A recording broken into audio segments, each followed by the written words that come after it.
enchanteur, ravi de vous retrouver sur ma chaîne Inspiration Enchantée pour les guidances sentimentales du mois d'avril. Alors n'hésitez pas à partager, liker, à vous abonner à ma chaîne. D'ailleurs je vous dis merci si cela est déjà fait. Bienvenue aux nouveaux abonnés. Abonnez-vous aussi à ma page Facebook, à mon compte Instagram. Vous avez les liens en barre de description.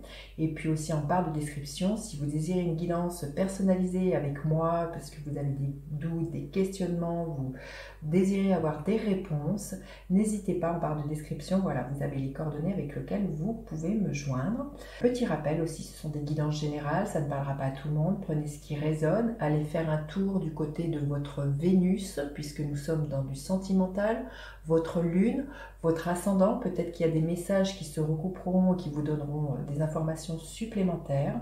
Dites-vous aussi que le temps est flexible, ce dont je parle peut s'être déjà passé, vous êtes en train de le vivre et se passera au-delà du mois d'avril. Alors, à tout de suite pour les guidances sentimentales, signe par signe. Alors, les poissons, que vous réserve votre mois d'avril au niveau sentimental? Restez bien jusqu'à la fin, les poissons. Je vais faire décan par décan. Ange de l'amour. Écoutez, magnifique. J'ai envie de vous dire de l'amour, encore de l'amour. Si vous êtes célibataire, il y a des chances que vous rencontriez une personne qui fasse battre votre cœur. L'amour s'invite dans votre maison, les poissons, au mois d'avril. Alors, quel est votre état d'esprit ce mois-ci? Quel est l'état d'esprit de votre autre, alors que vous soyez en couple ou célibataire? À quoi vous aspirez, les poissons? À quoi aspire votre autre? Hop là, les cartes volent. À quoi aspire votre autre? Quelle est la dynamique de votre relation? Et quelle est l'énergie qui est là pour vous à la fin du mois d'avril? Ok. Alors, votre état d'esprit, l'énergie de la grande prêtresse. Vous êtes extrêmement focus sur vos intuitions, vos ressentis.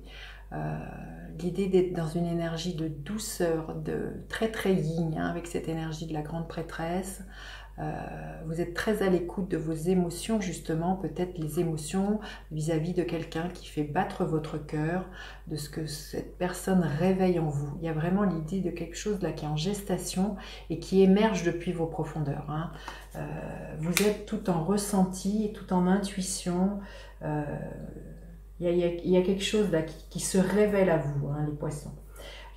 Quel est l'état d'esprit de votre hôte magnifique? L'énergie de l'impératrice. Vous voyez, vous êtes là, deux cartes d'arcane majeur, c'est assez fort. Donc là, chez votre hôte, l'état d'esprit, il y a l'idée de foisonnement, de fertilité, d'agrandir, hein, cette relation, de la faire grandir, de la voir grandir, de la faire mûrir. Il y a d'être à l'écoute des cycles qui sont là, de prendre le temps, hein, aussi des cycles au niveau d'une relation, d'être à l'écoute, hein. On voit cette femme qui est à l'écoute. Je pense que vous êtes tous les deux dans la même énergie, que vous soyez en couple ou célibataire. C'est d'une énergie d'extrêmement grande douceur, d'énergie de prendre son temps aussi, et l'idée d'enfanter quelque chose. Il peut y avoir dans l'état d'esprit chez votre hôte l'envie d'agrandir, alors ça ne parlera pas tout le monde, d'agrandir votre famille, l'idée de, pourquoi pas, de faire un enfant, hein. Il y a vraiment l'idée d'un état d'esprit, si ce n'est pas un enfant, c'est l'idée de s'investir dans un projet ou de s'investir encore plus dans la relation et de la voir grandir, hein. Alors, à quoi vous aspirez? L'énergie de la justice. Alors, vous aspirez à de la sérénité, à quelque chose qui se stabilise, vraiment à équilibrer les choses dans votre vie. Vous aspirez peut-être pour certains à légaliser votre union par un pacte, par un mariage, ou à vraiment officialiser quelque chose, hein. Il y a vraiment quelque chose comme ça, à ce que ça devienne légal, officiel. Pour certains couples, c'est ça, il peut y avoir, et c'est peut-être ça le projet qui est là, en gestation, qui est en mûrissement, l'idée pourquoi pas, de se marier pour s'impliquer, enfin, officialiser et de s'impliquer vraiment dans le temps avec votre autre. Et à quoi aspire votre hôte? L'énergie du chariot. Il y a vraiment, oui, l'idée d'avancer, hein, l'énergie du chariot, donc d'avancer justement dans votre relation, d'avancer par un mariage, d'avancer dans le fait peut-être d'aller déménager et de vivre ensemble, peut-être l'idée aussi justement de faire un enfant. Si vous êtes célibataire, je pense que vraiment la personne qui vous vient vraiment va être vraiment un peu foufou dans le sens de vouloir, vous voyez, que les choses avancent assez rapidement. J'ai l'impression quand même au bout d'un moment, il y a vraiment l'idée d'un emballement, d'une fougue, voilà, d'avancer dans la relation. Quelle est la dynamique de votre relation? Le 5 de bâton.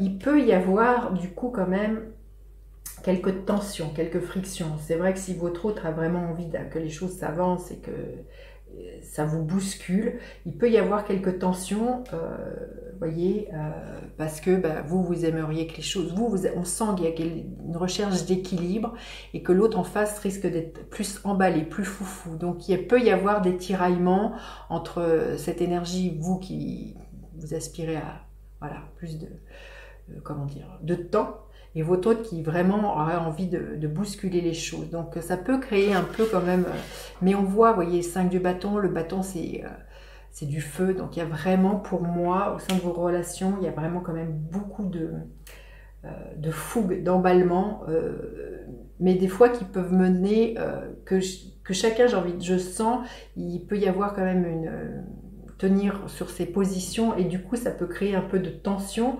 mais c'est aussi ce qui peut être moteur dans votre couple, cette espèce de passion, d'emballement, voyez, de mettre en mots ce qui est là, et c'est ce qui fait tout le piment de votre relation, les poissons.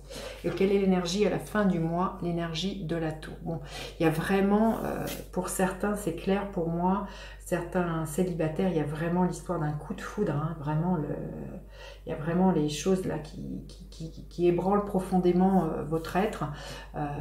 Et il y a vraiment, peut-être justement à la fin du mois, pour certains, l'idée vraiment de, allez, on donne un grand coup de pied dans ce qui était là, et puis on fonce. Et c'est pour ça que ça va donner lieu à certaines tensions, mais l'idée, bon, ok, allez, on fonce, on déménage, ok, on fonce, on fait un enfant. Il y a vraiment l'idée à un moment donné, vous voyez, c'est de déconstruire tout ce qui était là et puis de se laisser traverser par une énergie très très forte, très pulsionnelle, et puis hein. Ça peut être aussi un événement extérieur qui vienne comme ça vous déstabiliser, qui vienne vous vraiment, et comme je vous disais, l'événement extérieur, c'est vraiment... pour certains de ressentir, d'avoir un coup de foudre. Hein. Alors, on va demander un message supplémentaire pour les poissons pour ce mois d'avril. Libération, c'est peut-être ça ce qui va vous ébranler. Il y a vraiment pour certains, je pense, qui étaient célibataires depuis longtemps, il y a vraiment quelqu'un qui vous vient et pour qui vous allez vraiment avoir un grand coup de foudre. Ça va être un grand moment de libération dans le sens où c'est quelque chose pour lequel vous n'aviez pas ressenti depuis longtemps et ça va vous libérer d'une forme de carcan qui était là. Il y a vraiment votre cœur qui de nouveau va être nourri émotionnellement et que vous allez vraiment sentir, avoir les papillons dans le ventre, comme on dit. Hein. C'est très très beau les poissons. Hein. Alors, on va demander message supplémentaire pour le premier décan. Qu'est-ce qu'on veut bien vous dire? Le deuxième décan et le troisième décan. Alors, le premier décan, aimer sans condition. Donc, vous voyez, l'ange de l'amour, aimer sans condition, j'ai envie de vous dire. La première personne à aimer, c'est vous-même. Faites quand même en fonction de vos désirs et de vos besoins, les poissons. Le deuxième décan, soyez pleinement responsable. Qu'est-ce que vous voulez vraiment dans votre vie? Soyez responsable des choix que vous voulez. Hein. C'est ce que l'on vous dit. Et le troisième décan, les coïncidences significatives. J'ai vraiment l'impression que pour les troisième décan, les poissons du troisième décan, il y a vraiment des synchronicités qui vont être mises sur votre chemin pour que vous rencontriez cette personne qui ébranle votre cœur, les poissons. Voilà, j'en ai fini avec cette guidance magnifique. Dites-moi comment celle-ci résonne. N'hésitez pas à partager, liker, à vous abonner à ma chaîne. Je vous dis à bientôt pour d'autres guidances. Bye bye les enchanteurs.